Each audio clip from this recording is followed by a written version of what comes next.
Bereshit bara Elohim et hashamayim va et haaretz. Our Lord is going to come. Behold, I come quickly. Blessed is he that keepeth the saying of the prophecy of this book.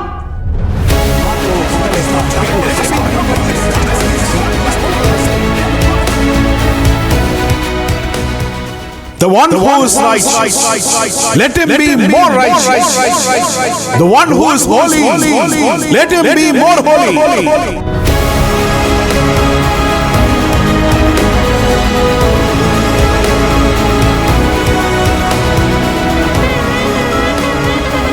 Mato oheleka Yakub miskonateka Israel.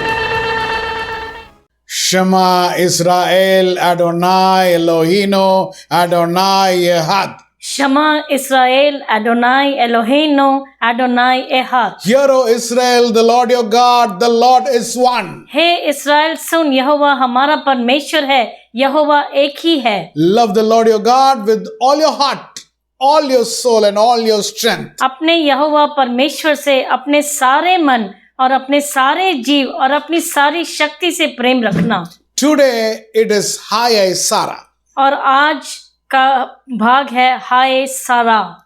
Now this is the only parsha which is named after a woman.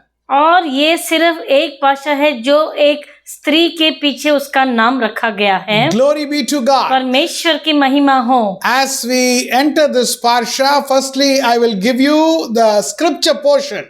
और इस पाशा में अंदर जाने से पहले आपको इसके भाग बताऊंगा वेदी से.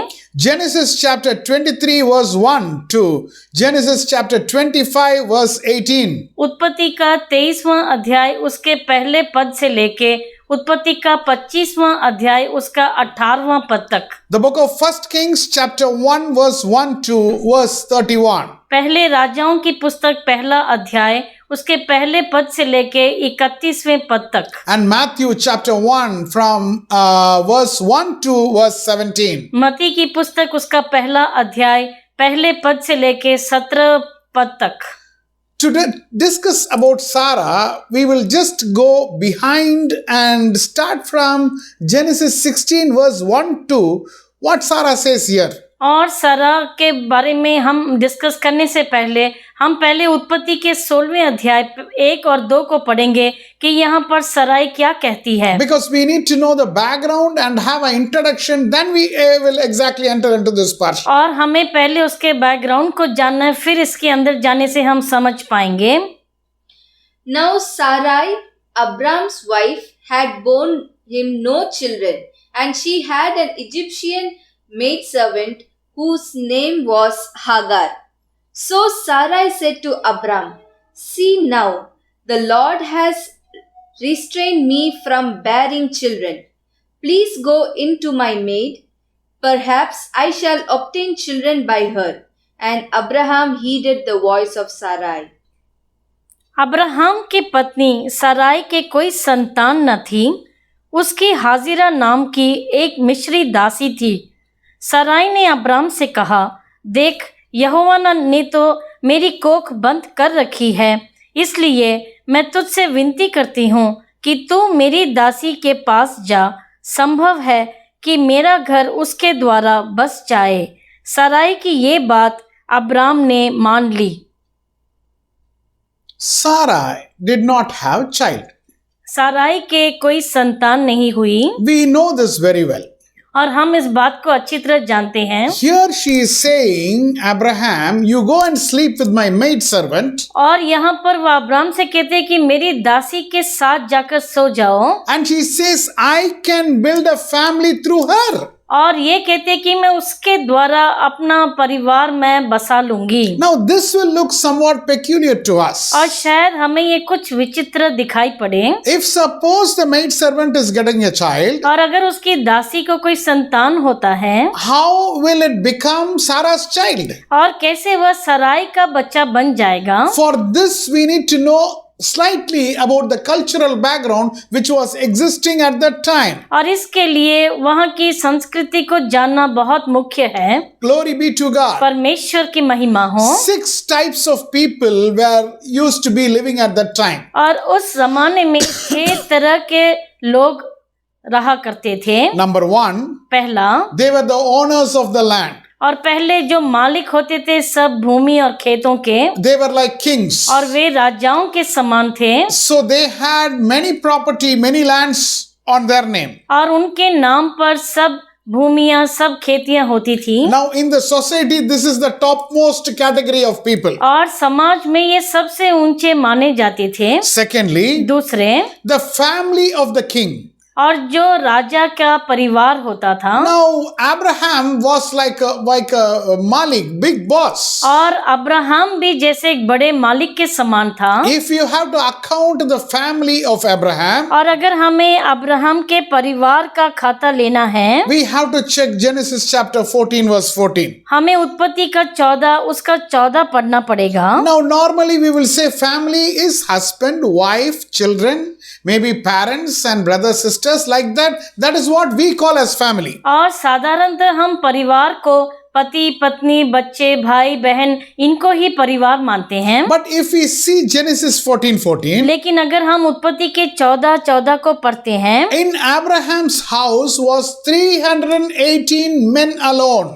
अब्राहम के घर में 318 पुरुष थे। Now they all, along with their families, are considered Abraham's family. और वे अपने परिवारों सहित अब्राहम का परिवार माने जाते थे। So now this is the second category of people, which is the family of the king. और ये दूसरे कैटेगरी जो उस समय जी रहे थे। Thirdly, तीसरा, there were priests in the temple. और वह मंदिर के याजक होते थे। Now they were holding the temple land. और जो मंदिर की जो भी भूमि थी वह उनके कब्जे में थी। Fourthly, चौथे, there were middle class people. और जो मध्यस्थ लोग होते थे, They had very small land in their possession. और उनके कब्जे में बहुत छोटे छोटे खेत होते थे। They had a very simple lifestyle. बहुत ही एक साधारण जीवन बिताते थे। Fifthly, पांचवा, there were poor people there. दीन लोग वहां पर रहते थे। They had no land. उनके पास कोई खेत नहीं। But they stayed in the land of the kings and they worked for the king. लेकिन वह राजा के खेतों में रहते और वहीं पर काम करते थे। And finally the 6th category of people. और आखिर में 6वें कैटेगरी के लोग। Now these people were the bottommost in the society. और ये सबसे जैसे नीचे स्थान पर माने जाते हैं। Now they have a price tag around their neck. और उनके गले में उनके मूल्य का टैग बांधा जाता। They are the slaves. और वे होते थे दास। They will be sold in slave markets. और उन गुलामों की मंडी में उन्हें बेचा जाता। The beauty and features of the person will tell how much is the price of them. और उनकी सुंदरता और उनके चेहरे की विशेषताएं बताएंगी कि उनका मूल्य कितना होगा। According to the culture, और उनके संस्कृति के मुताबिक a slave will marry a slave. एक दास एक दूसरे दास से शादी करेगा। Now when they get a child, but जब उनकी कोई संतान होती, the child will belong to the owner. वह बच्चा उनके मालिक का हो जाता है। The child will not be as the slave will not be owning the child. और उस गुलाम के पास उसका बच्चा नहीं, लेकिन वो उसके मालिक को चला जाता। In case the slaves runs away, और अगर वह गुलाम उनके मालिक के घर से भाग जाते, they can be getting a maximum punishment up to they can be even killed. और उनको मार भी सकते थे। Or their ears are pierced. या उनके कानों को छिद्रित किया जाता। Normally how a person will deal with a slave is, और एक दास के साथ कैसा बर्ताव होता, they will be taught how to do the work. उनको बताया जाता, उनको दिखाया जाता कैसे काम करना And the है। slave has to follow the exact instruction. और उस दास को वैसा ही करना पड़ता। Glory be to God. परमेश्वर की महिमा हो। So now what is the plan of Sarai? अभी सराय की क्या युक्ति थी? She wants to give Hagar to Abraham. और वह चाहती थी कि हाजिरा को अपने पति के पास भेजे। And when the child is born, और जब बच्चा जन्म देगी, she wants to take the child. वह उस बच्चे को अपना लेगी। Her plan was that she will build her family through Sarai, और through Hagar. और उसकी ये योजना थी कि वह हाजिरा के द्वारा अपने घर को बसाएगी। And we all know that in Genesis chapter 18 that God is coming and telling his plan that he is going to give a child for Abraham and Sarah. और उत्पत्ति की 18 में देखते हैं कि परमेश्वर आकर उनको ये अपनी योजना बताते हैं कि उनकी संतान होगी। We know that Sarai laughed at that time. और उस समय सारा वह हंस पड़ी। But this gives a very, very bad note. The impression what people get about Sarah is she didn't believe God. लेकिन ये पढ़ने पर कई लोग इस नतीजे पर पड़ जाते हैं कि उसने यहोवा पर भरोसा नहीं किया था। Why she laughed? और क्यों हंसी थी वह? Why Abraham did not laugh? और क्यों अब्राहम नहीं हंसे? Now Abraham has heard this from God many times before. Abraham ने कई बार परमेश्वर से सुना था इससे पहले। Now God is telling Abraham that I am going to make your descendants as the stars of the sky and sand of the sea. He has told many times before. और बहुत बार उसे प्रतिज्ञा की थी परमेश्वर ने कि मैं तुम्हारे वंश को मैं इतना बड़ा करूंगा जैसे उस मिट्टी के कणकणी के समान। But Sarah is hearing this first time. लेकिन सारा पहली बार इसे सुन रही है, So she just laughed. इसलिए वह ऐसे ही हंस Oh, will I पड़ी। get a child at this age? क्या मैं इस उम्र में एक बच्चा जन सकती हूँ? But after some time. लेकिन कुछ समय के बाद, Now what much of the times it is not told is और कई बार जो बात नहीं बताई जाती है, Sarah was also a woman of faith. और सारा भी बहुत ही विश्वास वाली स्त्री थी। Let us turn our Bible to the book of Hebrews chapter 11 verse 11. इब्रानियों का 11वां अध्याय उसका 11वां पद पढ़ेंगे। Yes, Hebrews 11:11. By faith, Sarah herself also received strength to conceive seed, and she bore a child when she was past the age, because she judged him faithful who had promised. विश्वास से सारा ने आप बूढ़ी होने पर भी गर्भ धारण करने की सामर्थ पाई, क्योंकि उसने प्रतिज्ञा करने वाले को सच्चा जाना था। Through faith, Sarah received the strength to conceive. और उस विश्वास से उसने सामर्थ पाई बच्चा जनने के लिए। Through faith, Sarah received the strength to conceive. और विश्वास से सारा ने गर्भ धारण करने की सामर्थ्य पाई। My dear child of God, मेरे प्यारे ईश्वर की संतान, we not only have Abraham for as a role model for faith, और हमारे लिए विश्वास का नमूना सिर्फ अब्राहम नहीं, we have Sarah also as a role model of faith. और हमारे सामने सारा भी है जो विश्वास के लिए नमूना है। Of course, initially Sarah laughed, और शायद शुरुआत में उसे हंसी आई थी, but God was waiting patiently लेकिन परमेश्वर धीरज से उसका इंतजार कर रहे थे for the faith to develop. ताकि उसका विश्वास आगे बढ़ सके। Many times initially we don't trust God. कई बार शुरुआत में हम भी उतना विश्वास नहीं कर पाते परमेश्वर पर। My dear child of God, मेरे प्यारे ईश्वर की संतान, step by step our faith should increase. एक एक कदम से हमारे विश्वास को आगे बढ़ना है। Look around. और आप अपनी तरफ इर्द गिर्द देखिए, God says the Israelite people are stiff-necked people. और परमेश्वर उन इस्राएलियों को ऐसे कहते हैं जो ऐसे ना झुकने वाली गर्दन के Do you समान। know why he says stiff-necked people? और क्यों उन्हें कठोर गर्दन वाले कहते हैं? They cannot bend down. क्योंकि वह झुक नहीं सकते, They cannot turn left or right. और वह दाएं या बाएं तरफ नहीं मुड़ सकते, They cannot turn back. और वह पीछे भी नहीं मुड़ सकते, They are just looking in front. और सिर्फ आगे ही देखते हैं। My dear child of God, मेरे प्यारे ईश्वर की संतान, for a few minutes look behind. और कुछ क्षणों के लिए आप पीछे मुड़कर देखिए How God has saved you many situations. और कई स्थितियों में कैसे परमेश्वर ने आपकी सुरक्षा How की God है, has protected you many और situations. कितने ही स्थितियों में आपके रक्षक बने हैं If परमेश्वर। one particular thing God is not giving you or is delaying it for some purpose, और अगर कोई भी बात आपको नहीं मिल रही या उसमें देरी हो रही है, never doubt God. कभी भी परमेश्वर पर शक मत करना। We have a role model, Sarah, in front of us. हमारे सामने नमूने के रूप में सारा है। Oh, 90 years.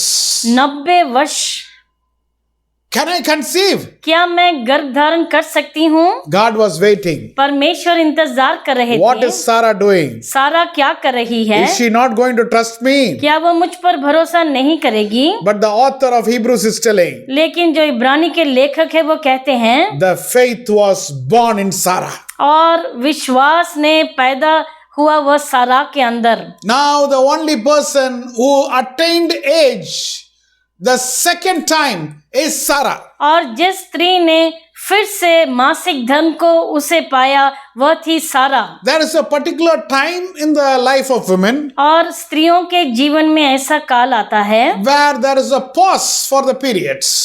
जहाँ पर उनके मासिक धर्म रुक जाता है। Now after, if you ask a person for whom it is paused, और अगर हम किसी से पूछे कि किसके लिए वो रुक गया है, do you want that again? क्या तुम फिर से उसे चाहोगे?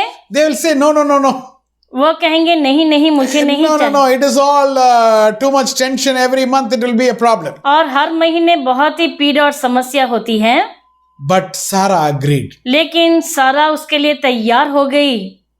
Second time, everything started functioning in the life of Sarah. सारा के जीवन में फिर से दूसरी बार ये सब मासिक धर्म फिर से शुरू हुआ। Believing is different. और विश्वास करना एक बात है, Allowing God's plan to happen in life is different. परमेश्वर की ये इच्छा को आपके जीवन में होने देना दूसरी बात है। Do you believe? क्या तुम विश्वास करते हो? You say yes, yes, yes, I believe. आप कहेंगे हाँ हाँ हाँ। Okay, come on. Now, travel now. ठीक है, अभी तुम यात्रा शुरू करो। Take one step forward. एक कदम आगे उठाओ। Take this step. एक कदम आगे उठाओ। No, I will just believe. I will be in the place where I am. I am very comfortable now. नहीं, मैं सिर्फ विश्वास करूंगी, मैं वहीं पर रहूंगी जहां पर सुविधा पूर्वक है मुझे। God's plan has to be fulfilled through Abraham and Sarah. और परमेश्वर की योजना अब्राहम और सारा के द्वारा पूर्ण होनी थी। Sarah fully accepted. और सारा ने पूर्ण तरीके से उसे अपनाया। The only woman in the Bible who got the period second times is Sarah. और सिर्फ एक स्त्री जिसने फिर से उस मासिक धर्म को उसके शरीर में फिर से शुरू हुआ। Note down the verse 1 Peter chapter 3 verse 1 to 6. पहले पत्रस का 3रा अध्याय उसका 1 से 6 आप लिख लीजिए। Now I am going to give our focus on verse 5 and 6 alone. और मैं सिर्फ 5 और 6 पर अपना ध्यान लेकर आऊंगा। Here Peter is discussing about how a woman should be. और यहाँ पर पत्रस कहते हैं कैसे एक स्त्री को होना चाहिए। We will just read verse 5 and 6 alone now. सिर्फ 5 और 6 पढ़ेंगे। For in this manner, in former times, the holy women who trusted in God also adorned themselves, being submissive to their own husbands, as Sarah obeyed Abraham, calling him Lord, whose daughters you are, if you do good and are not afraid with any terror. पूर्व काल में पवित्र स्त्री भी जो परमेश्वर पर आशा रखती थी, वे आपको इसी रीति से संवारती और अपने अपने पति के अधीन रहती थी, जैसे सारा अब्राहम की आज्ञा में रहती और उसे स्वामी कहती। इसी प्रकार तुम भी यदि भलाई करो और इस प्रकार के भय से भयभीत ना हो तो उसकी बेटी ठहरोगी। Now Peter is talking about how wives should submit to their husbands. और यहाँ पर पत्रस लिखते हैं कैसे पत्नियों को अपने पति के अधीन रहना है। At that time Peter is quoting about Sarah. और उस समय सारा के बारे में पत्रस कहते हैं। What does the wife call the husband? और पत्नी पति को क्या कहकर बुलाती है? Sarah was calling the husband Abraham as Lord. और वह अपने पति को स्वामी कहकर बुलाती है। My dear child of God, मेरे प्यारे ईश्वर की संतान, we are not only children of Abraham, but we are also the children of Sarah. हम सिर्फ अब्राहम की संतान नहीं, लेकिन हम सारा की भी संतान हैं। She is a very wonderful woman of faith. और वह बहुत ही एक महान स्त्री जिसका विश्वास उतना अटल था। She is also rich in dignity and valor. और वह गौरव और वीरता में भी बहुत ही महान थी। Glory be to God. परमेश्वर की महिमा हो। With this brief introduction, और इस छोटे से उनके बारे में परिचय के बाद we are entering into the Parsha Hayai Sarah. और अभी हम उस भाषा में जाएंगे। हाय सारा, Glory be to God. परमेश्वर की महिमा हो। Let us turn our Bible to the book of Genesis, chapter 23, verse 1 and 2. उत्पत्ति का 23वां अध्याय उसका 1 और 2 पढ़ेंगे। Sarah lived 127 years. These were the years of the life of Sarah. So Sarah died in Kiryat Arba, that is Hebron, in the land of Canaan, and Abraham came to mourn for Sarah and to weep for her. सारा 127 वर्ष की अवस्था को पहुंची और जब सारा की इतनी आयु हुई तब वह किरियात अरबा में मर गई। वह कनान देश में है और हेब्रोन भी कहलाता है, इसलिए अब्राहम सारा के लिए रोने पीटने को वहां गया। Hi Sarah means the life of Sarah. हाय सारा का मतलब है सारा का जीवन। But the first verse what we encounter in this parsha is the death of Sarah. लेकिन हम जो पहला पद इस भाषा में देखते हैं वह है सारा की मृत्यु। How can the death of Sarah mean life of Sarah? और कैसे उसकी मृत्यु का जो भाग है वह हाय सारा कहलाता है। We are going to understand that very soon. अभी उसे हम बहुत जल्द समझ पाएंगे। Now, what is the age in which she is dying? कौन सी आयु में वह उसकी मृत्यु हुई? She was 127 years old. वह 127 वर्ष की थी 120 talks about a complete lifespan. और 120 एक मनुष्य का पूर्ण जन्म की आयु होती है। A person who has lived life to the fullest extent. और जिसने उस पूरी तरह से अपने जीवन को जिया है। And 7 probably it can represent the sabbatical rest in her life. और शायद जो बाकी 7 साल हैं वह उस विश्राम कालीन को प्रकट करता है सारा के जीवन में। Sarah has entered the rest. और सारा ने विश्राम में प्रवेश किया। What happened just before the death? और उनकी मृत्यु के पहले क्या हुआ? She is in Hebron now. और वह हेब्रोन में है। When did she go to Hebron? Hebron कब गई थी? Now we know Abraham and Sarah were in Beersheba. और हम जानते हैं अब्राहम और सारा बेर्शेबा में थे। One day the Jewish wisdom says, और यहूदी का ज्ञान ये कहता है, one day she is coming out of her tent एक दिन वह अपने तंबू से बाहर आती है and she is checking where is her husband Abraham and his son. Her son. और ये देखती है कि उनका पति अब्राहम और उनका बेटा इसहाक कहाँ पर हैं? Oh, both were missing. दोनों वहां से गायब थे। She is checking with the people. और अपने लोगों से पूछा उसने। Jewish wisdom says she was informed that they are gone, that Abraham has taken Isaac to offer himself as sacrifice to God. और उससे कहा गया कि अब्राहम अपने बेटे को लेकर गया है परमेश्वर को बलिदान चढ़ाने के लिए। Now Sarah is aware how a child is offered to sacrifice for the pagan god Molech. और सारा जानती थी कि जो अन्य जाति के जो देवता मोलेक था उसको कैसे बलिदान दिया जाता था। Now Molech demands human sacrifice. और मोलेक को मनुष्य का बलिदान चाहिए था। As I have shared with you in the previous parsha, और जैसे पिछले पाशा में मैंने आपके साथ बांटा था, there is a huge statue of Molech और मोलेक का एक बहुत बड़ी मूर्ति है and the hands are heated up. और उसके हाथ बहुत ही गर्म होते हैं। The child is kept on top of the hand और बच्चे को उसके हाथों में डाला जाता है and the child goes into ashes. और वह बच्चा राख बन जाता है। It is a burnt sacrifice. और जो वह एक होम बलि है। Now when Sarah is informed that Abraham has taken Isaac for sacrifice, और जब सारा को ये बताया जाता है कि अब्राहम ने इसहाक को बलिदान के लिए लेकर गए हैं, she is broken totally. और वह पूरी तरह से टूट जाती है। Now she is very, very upset. बहुत ही दुखी होती है मन से। Our God, who is Melchizedek, Melchizedek, the Lord of righteousness, our God doesn't accept human sacrifice. और हमारे परमेश्वर हैं जो मालिक जादेक वह कभी भी मनुष्य का बलिदान नहीं चाहेंगे। Now, she doesn't know that Lord has called Abraham to test him. और वो नहीं जानती थी कि परमेश्वर ने अब्राहम की परीक्षा लेने के लिए ऐसा कहा है। So immediately Sarah is running towards Hebron. और इसलिए सारा हेब्रोन की तरफ भागती है। Why she is going to Hebron? और क्यों हेब्रोन जाती है? That is where is the place in the plains of Mamre where three people came and told that she is going to bear a child. क्योंकि उसी स्थान पर उन मामरे वृक्षों के पास उसे बताया गया था कि उसे संतान होगी। That is where Isaac was born in the heart of Sarah.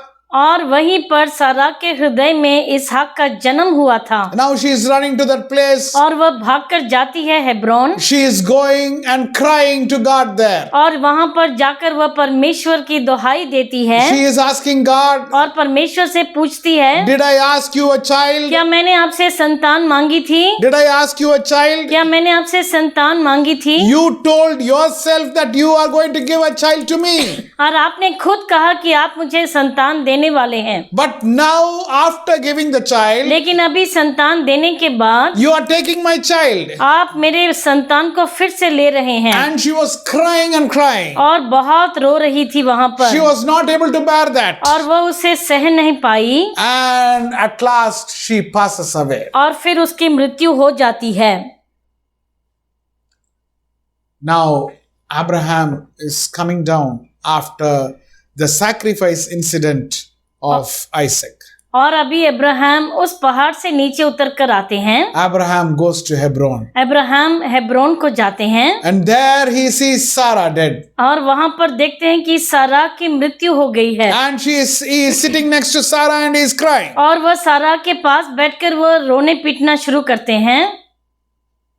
Now, strangers or foreigners are not allowed to do the burial in a particular land. और वहां पर एक जगह पर जो परदेशी होते हैं वह वहां पर वह किसी को कब्र नहीं बना सकते। So Abraham wants to purchase the land. इसलिए अब्राहम उस जगह को खरीदना चाहते हैं। Let us turn our Bible to Genesis chapter 23 verse 3. उत्पत्ति का 23 का 3 पढ़ेंगे। Then Abraham stood up from before his dead and spoke to the sons of Heth, saying, तब अब्राहम शव के पास से उठकर हित्तियों से कहने लगा। He is speaking to them and telling that I am going to purchase the land. Please give me a land. और उठकर कहने लगे कि मैं इसे खरीदना चाहूंगा इस जगह को।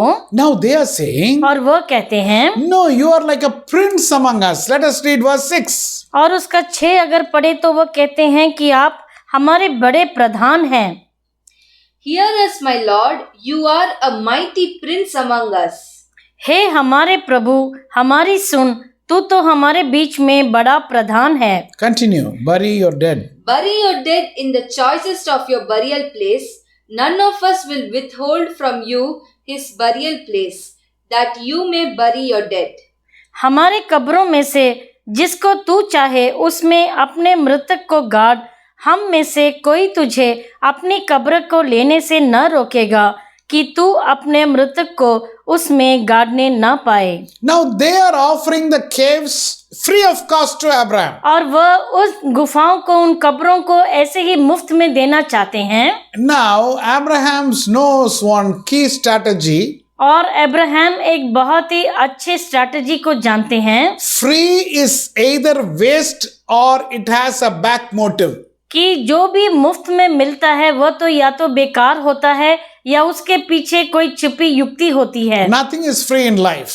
जीवन में कुछ भी ऐसे ही नहीं मिलता है। My dear child of God, मेरे प्यारे ईश्वर की संतान, much of the time when it is told free, people get attracted. और जब भी किसी से कहा जाता है कि ये मुफ्त में दे रहे हैं तो लोग आकर्षित हो जाते हैं। But Abraham says here, I don't want it free. लेकिन यहाँ पर अब्राहम कहते हैं कि मुझे मुफ्त में नहीं लेना है। Secondly, he is telling, I don't want discount. और दूसरा कहते हैं कि मुझे उसमें कुछ ऊपर नीचे उसे कम भी नहीं करना है। Now he says, let me pay the full price. वह कहते हैं मैं उसका पूरा मूल्य चुकाऊंगा। My dear child of God. मेरे प्यारे ईश्वर की संतान, Now sometimes Satan might trick us to attract us towards something which is offered free. और कभी-कभी कुछ मुफ्त चीज की तरफ हमारे आकर्षण को शैतान ले जाता है। Even at the time when his wife was dead, Abraham was very wise in choosing the things what he was doing. और उस शोकित समय में भी जब उसकी पत्नी मर गई थी, तब भी अब्राहम बहुत ही चौकन्ने थे अपने निर्णय लेने में। Now he is buying the caves in Marat Ha-Machpelah. और वह मकपेला में उन गुफा को खरीदते हैं। Now after buying the cave, और उस गुफा को खरीदने के बाद he wants to bury Sarah in that particular place. और वहीं पर वह सारा को गाड़ना चाहते हैं। This is the historical proof that our forefather, patriarch Abraham has purchased this place. और ये हमारे लिए ऐतिहासिक ये एक सबूत है कि अब्राहम ने इस जगह को खरीदा था। My dear child of God. मेरे प्यारे ईश्वर की संतान, Now Sarah, after living a complete life of 127 years, she is dead. और अभी सारा 127 वर्ष जीने के बाद अभी वह मर गई थी। A person who is dead. और एक जो मर जाता है, Now this parsha proves us that their life can be read after that also.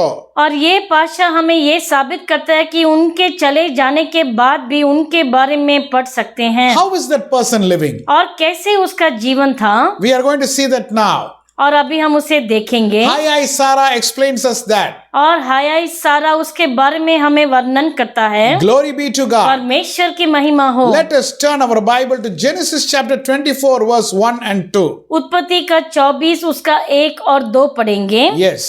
Now Abraham was old, well advanced in age, and the Lord had blessed Abraham in all things.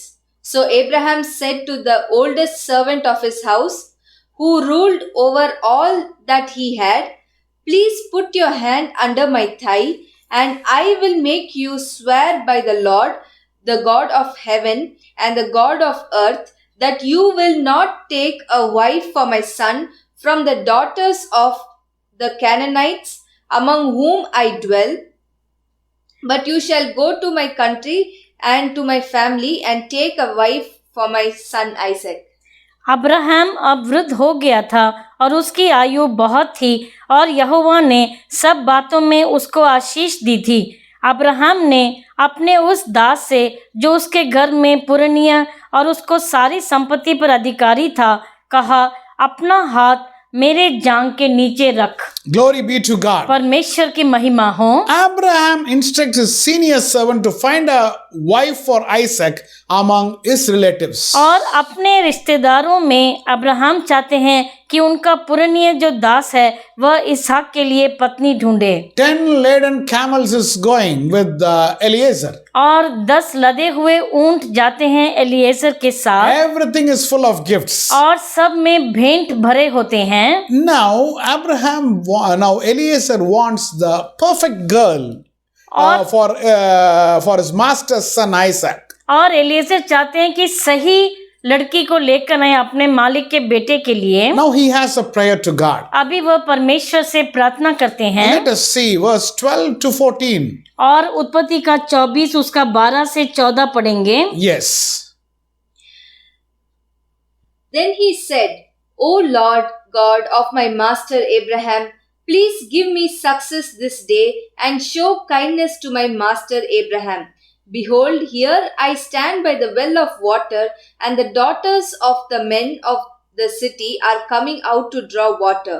Now let it be that the young woman to whom I say, please let down your pitcher that I may drink, and she say, drink, I will also give your camels a drink. Let her be the one you have appointed for your servant Isaac, and by this I will know that you have shown kindness to my master. वह कहने लगा, हे मेरे स्वामी Abraham के परमेश्वर यहोवा, आज मेरे कार्य को सिद्ध कर और मेरे स्वामी अब्राहम पर करुणा कर। देख, मैं जल के इस सोते के पास खड़ा हूँ और नगरवासियों की बेटियां जल भरने के लिए निकली आती हैं। इसलिए ऐसा होने दे कि जिस कन्या से मैं कहूँ अपना घड़ा मेरी ओर झुका कि मैं पीऊँ, और वह कहे ले पी ले, पीछे मैं तेरे ऊँटों को भी पिलाऊंगी, यह वही हो जिसे तूने अपने दास इसहाक के लिए ठहराया हो। इसी रीति से मैं जान लूंगा कि तूने मेरे स्वामी पर करुणा की है। Eliezer is making a prayer.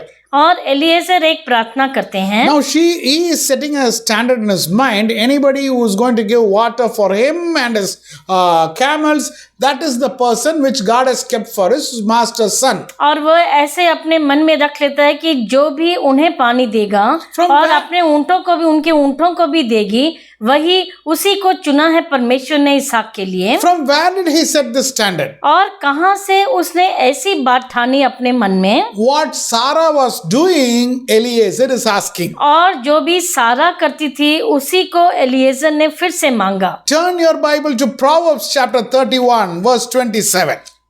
नीति वचन का 31 उसका 27 पढ़ेंगे। She watches over the ways of her household and does not eat the bread of idleness.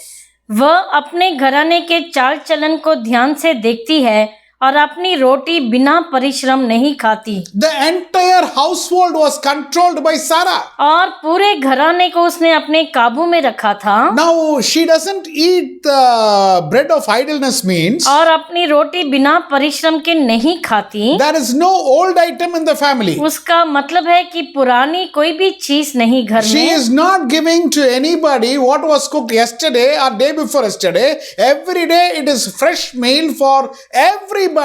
और वह नहीं देती पुराना खाना किसी को भी, लेकिन रोज नया ताजा बनाकर सबको देती थी। Now this portion from the book of Proverbs talks about Sarah. और ये नीति वचन का 31वां अध्याय उसके बारे में बात करता है। So Eliezer is thinking about Sarah. और एलिएज़र सारा के बारे में सोचकर ऐसे ठानते हैं। Exactly how Sarah was living. और जैसे सारा जीवन बिताती थी। I want a girl for my master's son. और मैं अपने मालिक के बेटे के लिए वैसी ही लड़की चाहता हूँ। If this girl is going to provide water for me and water for the camels, and she is going to be the best person who is going to take care of the entire household. और अगर ये लड़की मुझे पानी पिलाएगी, हमारे सब ऊँटों को भी पिलाएगी, तो यही सही लड़की होगी जो पूरे घराने का ख्याल रखेगी। He is not setting a standard on beauty. और वह कोई सुंदरता पर नहीं वह रुक जाते। He is not setting a standard on the, I will ask an intellectual question, let her answer. She is not setting a standard there. या ऐसा कोई स्टैंडर्ड नहीं कि मैं एक बहुत ही बुद्धिमानी का सवाल करूंगा और अगर ये जवाब देगी तो उसे चुनूंगा। He is setting a standard exactly as how Sarah was living. और जैसे सारा जीती थी बस उसी के मुताबिक उसने मन में ऐसा एक स्टैंडर्ड उसने ठान लिया। Glory be to God. परमेश्वर की महिमा हो। God answers his prayer. परमेश्वर उसकी विनती को सुनते हैं। And Rebecca, the daughter of Abraham's nephew Bethuel, provides water for him and his camels. और जो अब्राहम का भतीजा है बेतुएल, उसकी बेटी रेबेका आकर उसको भी पानी देती है और उसके ऊँटों को भी। So Rebecca was ready to start. और रेबेका तैयार हो गई जाने के लिए। Now Laban is trying to just delay the process. और लाबान उसको कुछ हद तक रोकने की कोशिश करता We है। know he is a tricky fellow. और वह बहुत ही एक चालाक मनुष्य था। Now Rebecca says, no, immediately we'll go. और रेबेका कहती है नहीं, मैं तुरंत जाने के लिए तैयार हूँ। Now Rebecca and Eliezer are coming back. और अभी रेबेका और एलिएज़र वापस लौट रहे हैं। Turn your Bible to Genesis chapter 24 verse 67. और उत्पत्ति का 24 उसका 67 पढ़ेंगे हम। Yes, 24:67. Then Isaac brought her into his mother Sarah's tent, and he took Rebekah, and she became his wife, and he loved her. So Isaac was comforted after his mother's death. तब इसहाक रिबका को अपनी माता सारा के तंबू में ले आया और उसको ब्याह कर उससे प्रेम किया। इस प्रकार इसहाक को माता की मृत्यु के पश्चात शांति प्राप्त हुई। Now here it talks about Sarah's tent. यहाँ पर सारा के तंबू के बारे में कहा गया है। How was the design or the model of Sarah's tent? और सारा के तंबू का नमूना कैसा था, उसका कैसा बनावट कैसा था उसका। The tabernacle was designed after Sarah's tent. और ये जो मिलाप वाला तंबू जो इसी तंबू पर वह आधारित था। Now there was outer court और बाहरी कोठरी थी and the holy place और फिर पवित्र स्थान and the most holy और place. सबसे पवित्र स्थान। Sarah's tent also was having the same model. और सारा का जो तंबू था वह भी इसी बनावट में था। Outer court, बाहरी कोठरी, then there was inside is the making of the bread place, food kitchen, that was inside. और उसके बाद जो खाना बनाने का जगह, And inside was the most holy place, that is the bedroom. और सबसे अंदर था जो सबसे पवित्र स्थान के समान, वह उनके सोने का स्थान। Now here Rebecca is being brought inside that inner court, which is the bedroom where Sarah used to live. He is taking Rebecca to that same place. और इसहाक रेबेका को उसी स्थान पर लेकर जाता है जहां उनकी माँ रहती थी। This is the time where Isaac is getting comforted of his mother's death. और इसी समय उसे फिर से शांति मिलती है, उसके माँ के मृत्यु के बाद अभी वह शांति पाता है। Sarah has already died, सारा मर चुकी है, but now the life of Sarah can be seen through somebody else. लेकिन अभी वो उसको और उसके जीवन को और किसी के द्वारा देख पाया जाता है, Who is exactly doing what Sarah did? जो वही करते हैं जो सारा ने किया था, Who is exactly taking care as how Sarah was taking और care? वैसा ही ख्याल रखती है जैसे सारा ने रखा था। The life of Sarah is not over. और सारा का जीवन अभी समाप्त नहीं हुआ है, Sarah's life is continuing. और सारा का जीवन निरंतर आगे बढ़ता जाता है। Glory be to God. परमेश्वर की महिमा हो। Now the total place of the tabernacle is called a Mishkan. और जो मिलाप वाले तंबू का जो पूरी जगह है उसे मिशकन कहा जाता The है, most holy place is called Ohel. और सबसे पवित्र स्थान को ओहेल कहते हैं। When we check Numbers chapter 24 verse 5, जब हम गिनती की पुस्तक उसका 24 का 5 पढ़ते हैं, when Balak has instigated Balaam to curse the Israelites, और जब बालाक को बिलाम को कहा कि तुम्हें इसराइलियों को श्राप देना है, now he is coming to various places to curse the अभी Israelites. अलग अलग जगह पर आता है इसराइलियों को श्राप देने के लिए। But at one point of time, लेकिन एक समय पर Balaam says, बालाम ऐसा कहता है, 24:5, Numbers 24:5. गिनती का 24 का 5, How lovely are your tents, O Jacob, your dwellings, O Israel. हे याकूब तेरे डेरे और हे इस्राएल तेरे निवास स्थान क्या ही मन भावने हैं। In Hebrew it says, Mato Oheleka, Yakub Miskonateka Israel. और इब्रानी में कहते हैं कि माँ तो वो ओहलेखा या याकूब मिशकनते का इस्राएल। Balaam sees the families. और बिलाम सब परिवारों की ओर देखता है, Families which is very beautiful. और जो इतने सुंदर दिखाई पड़ते हैं। Sarah is a woman of valor. और सारा ऐसे एक बहुत ही सामर्थ वाली स्त्री। It is not written she is a woman of richness, और ये नहीं लिखा कि बहुत ही अमीर थी, but she is a great woman of valor. लेकिन बहुत ही शक्ति वाली स्त्री थी वह। Now she has made a tent. और उसने एक तंबू बनाया है। Now Isaac was born in the tent. इसहाक का जन्म उसी तंबू में हुआ। Now 3 men when they have come, they have been fed from that place. और जब वह 3 पुरुष आए थे उनके घर, तो वहीं पर उनको खाना परोसा गया। From that place she has lived with Abraham. और वहीं पर अब्राहम के साथ रही हैं सारा। So Balaam is telling that through that model all the tents in Israel are made. So he is telling how beautiful are your tents. और बिलाम इसको देखता है और इसलिए वह कहता है कि कितने ही सुंदर हैं तुम्हारे निवास स्थान। All tents are in the same model. और सारे तंबू उसी प्रकार बनाए गए थे। From the tent, inside the tent is beautiful families. और इन डेरों के अंदर कितने ही सुंदर परिवार बस रहे थे। My dear child of God, मेरे प्यारे ईश्वर की संतान, how is our tent? हमारा तंबू कैसा है? What is coming out of our tent? हमारे तंबू से बाहर क्या आता है? Is there peace and harmony coming out of our tent? क्या वहां से शांति और खुशी बाहर आती है? Sarah left a footprint. और सारा ने अपना पद चिन्ह छोड़ा है She left a mark of her life. और एक चिन्ह छोड़कर गई है अपने जीवन का। Is our life to that extent where which can offer comfort to other people? क्या हमारा जीवन ऐसा है कि हम दूसरों को हम और भी सराहना कर सकें? Much of the times we have been asking God, कई बार हम ईश्वर से ऐसा पूछते हैं, God, I want money. मुझे पैसे चाहिए, God, I want promotion. परमेश्वर मुझे तरक्की चाहिए, God, I want healing. मुझे चंगाई चाहिए। Have any time we have asked God, God, what do you want from me? क्या कभी हमने परमेश्वर से पूछा कि आपको मुझसे क्या चाहिए? God will tell you, I परमेश्वर- want your house to be like the tent of Sarah. परमेश्वर कहेंगे कि मैं चाहता हूं कि तुम्हारा घर सारा के तंबू के समान बने। Glory be to God. परमेश्वर की महिमा हो। Exodus chapter 25 verse 22. निर्गमन का 25 उसका 22वां पद पढ़ेंगे।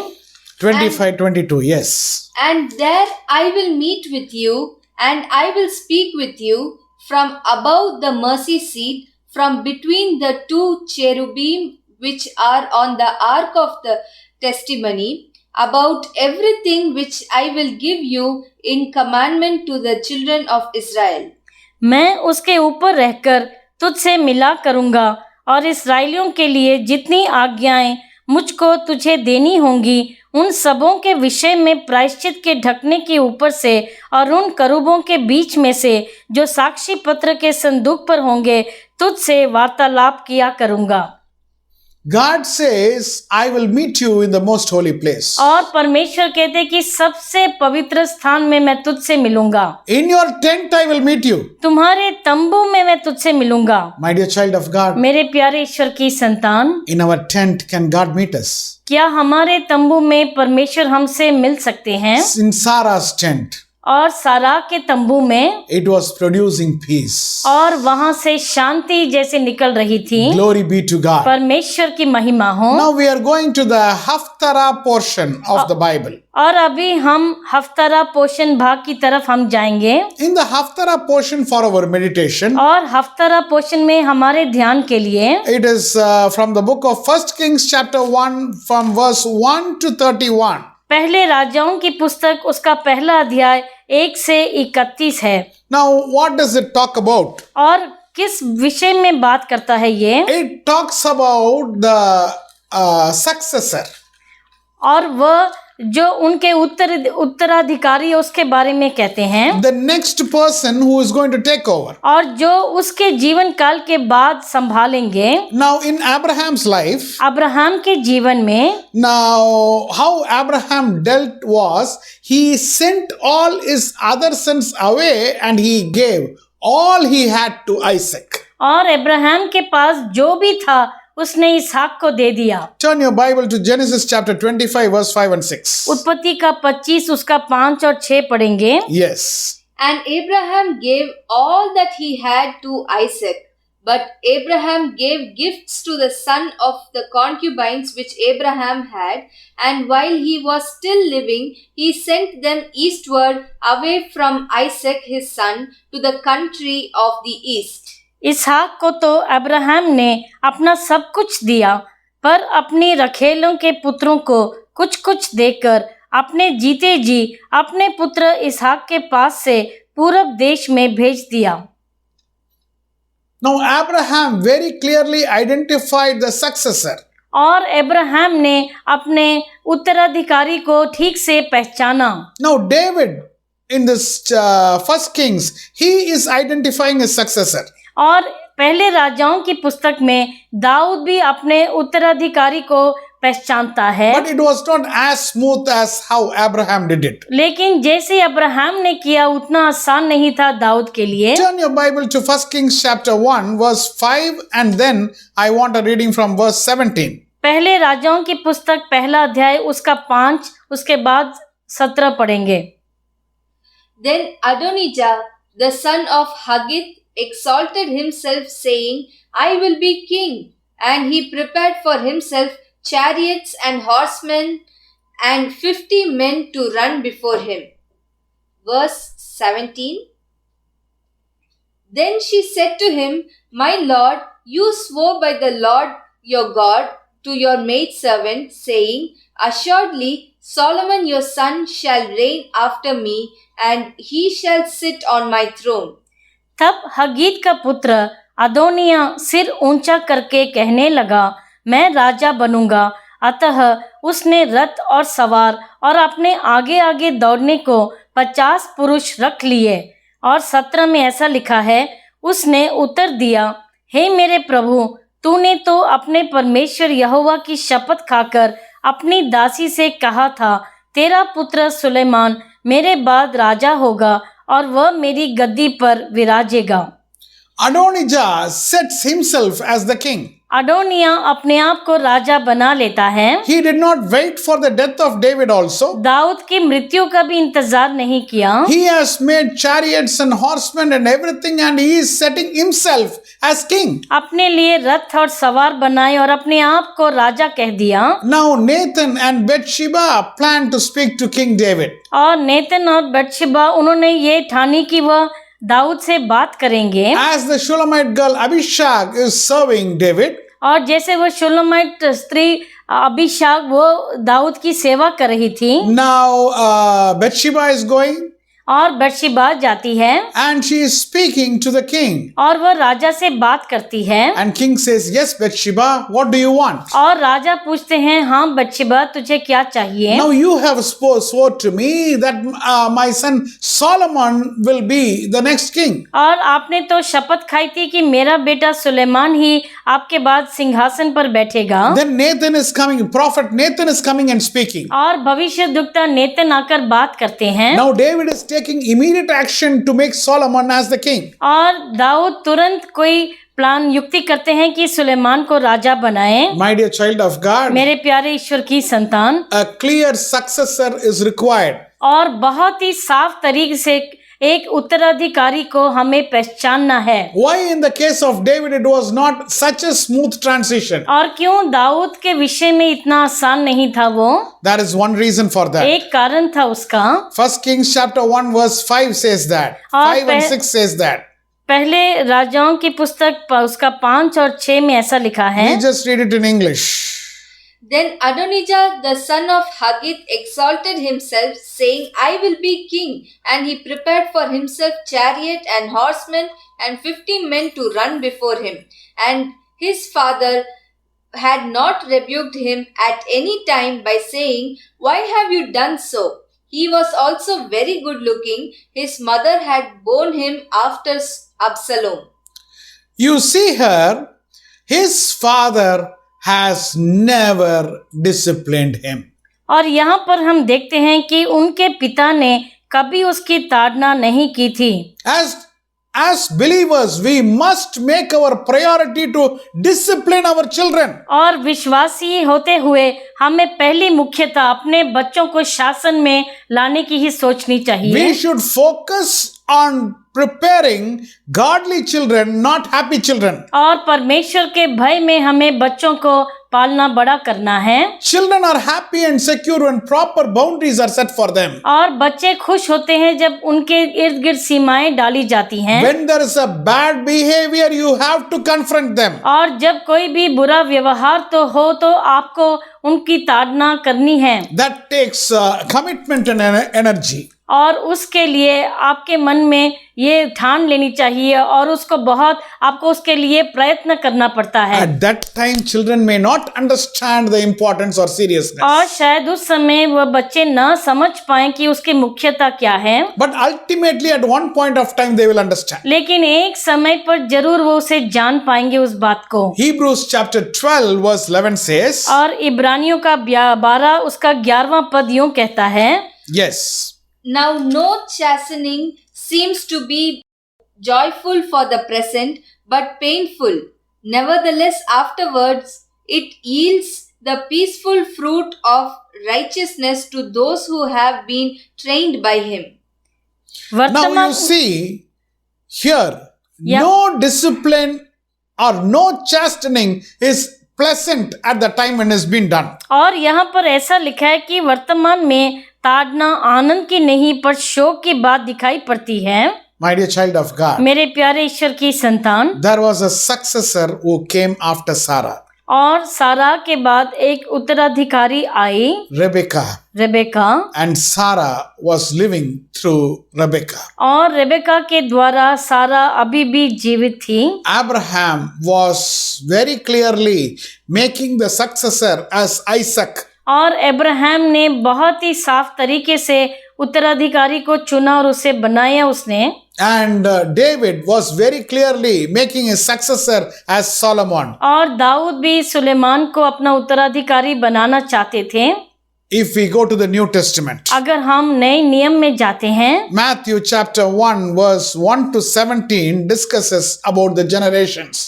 और मत्ती का पहला अध्याय उसका 1 से 17 जब हम देखते हैं तो वंशाली को बताता है। Now if we take the name of David in Hebrew, और अगर दाऊद का नाम हम इब्रानी भाषा में लेते हैं, now it has 3 Hebrew letters. उसके 3 अक्षर हैं उसके शब्द में, Dalet, दालत, Vav wow and Dalet. और फिर दालत। Now the gematria value, the number value for these alphabets are और इन अक्षरों के जो मूल हैं, for Dalet it is 4, दालत का 4, and for Vav it is 6, वाव का 6 and for Dalet it is again 4. और फिर दालत के 4, So total it comes to 14. और उसे मिलाकर देखें तो 14 आते हैं। Now if you see in Matthew chapter 1 from verse 1 to 17, और अगर मत्ती का पहला अध्याय उसका 1 से 17 हम देखते हैं, the generations are divided as 14, 14 and 14. और वंशाली को अगर आप देखें तो 14, 14, 14